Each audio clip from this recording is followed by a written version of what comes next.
ഈ മാപ്പിളപ്പാട്ടിനൊക്കെ പല രീതി ഉണ്ടെന്നാ പറയുന്നത് അല്ലേ? ഈ കത്ത്, കമ്പി അങ്ങനെ എന്തൊക്കെയോ പറയാറുണ്ട് അല്ലേ? കത്ത് പാട്ടുകൾ, പിന്നെ കമ്പി, അതിന്റെ ഇതാണ് പറയുന്നത്, എഴുത്തിന്റെ ഇതുണ്ടാവുമല്ലോ. ഈ കത്തുപാട്ടുകൾ അതൊക്കെ കത്തുകൾ വരുന്നതുമായിട്ട് ബന്ധപ്പെട്ടു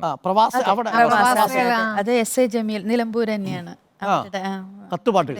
അങ്ങനെ ഒരു കത്തുപാട്ട് ഹിറ്റ് ബഹുമാനപ്പെട്ട എന്റെ പ്രിയ ഭർത്താവ് വായിക്കുവാൻ സ്വന്തം ഭാര്യ എഴുതുന്നതെന്തെന്നാലേറെ പീരീഷത്തില് ചൊല്ലിയിടുന്നു വസലാം.